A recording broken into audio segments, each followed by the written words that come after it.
was Germany's first post-war Chancellor, Konrad Adenauer, who said that history is the record of all the things we failed to prevent. There's a lot of history around right now. A great deal has been written and said on the subject of prevention, and year after year the continuing commission of serious violations of humanitarian law bears witness to the failure to prevent on a catastrophic scale, something that the two authors of the joint study drew attention to. What's not happening that must happen if prevention is to become more effective?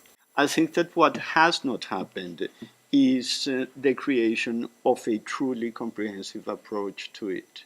There is a lot of knowledge about prevention, but it is very, very badly fragmented in different communities of experts. The discussion about prevention cannot be reduced to early warning. That there is consensus about the need to broaden, but that very little work has been done on the substance of such a policy. Dealing with the past is also dealing with the present. It is also dealing with the future. We have been putting emphasis on the importance of strengthening civil society. We have to make sure that the civil society be placed in a position where it can play its preventative role. I think the idea of civil society playing a role is so critical, but we also have to realize that there is no monolith called civil society. There's so many tensions and strands and reflections of the society in those civil societies that also is... And they're not always the good guys. No, exactly. Once more, the international community is failing humanity. I mean, as a matter of fact, the issue of the persecution of the Rohingya in Myanmar is not new.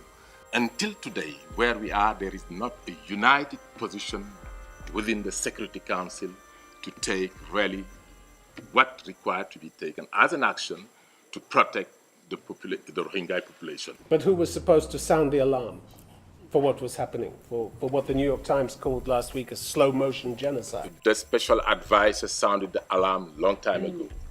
And it is regrettable to say that his voice was not heard. So you blame the Security Council? This is a colossal failure of the international community.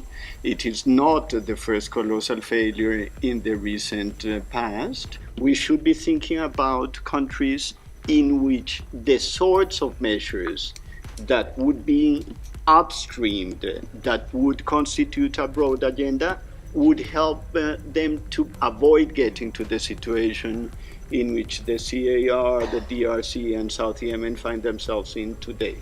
What I'd like to know is, if those had been in place, what would have been the impact on the situation in Syria? What would that have done to allow prevention to take place before we reach the stage we're at now? I think we need to be clear on what is the root cause of mass atrocity. It is rarely something spontaneous that happens because there's a rogue military unit. So it is actually an elite-driven process. An elite within a state or a group wants to commit atrocities. What you need is removal of the people who did it to some sufficient degree. Remember, in Nazi Germany, denazification didn't actually go all that far.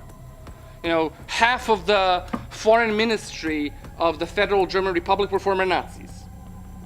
But there was a significant amount of decapitation of the German elite that happened, that did not happen in the former Yugoslavia. I think this transitional justice we are talking about today is the core of the prevention. Because if we don't want to come back to that same stage, we need to sit down and put in place that process that brings justice to the people and restore the dignity of those who have suffered so much. You have this competitive victimhood, where every group wants to be the biggest victim. So for example, one word that I actually hate, I have to confess, is the word genocide. Because everybody today wants to be a victim of genocide. And if it's only a crime against humanity, it's not bad enough. But what needs to happen is that short-term thinking needs to become long-term thinking. You need to have projects that last decades. And they need to be funded and supported, even though we will not know whether they work or not in any kind of short-term way. I mean, the best example is how you educate children. That's not something you can change when it comes to changing culture. So that's the key thing. How do we move on from short-term thinking about the next year or two to the next 20 or 30 years?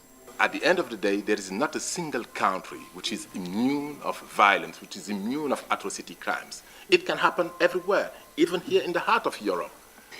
What I am hoping is that this time around something different will take place. That all the studies that suggest we should broaden and upstream, someone will have the will to actually do something about this substantively.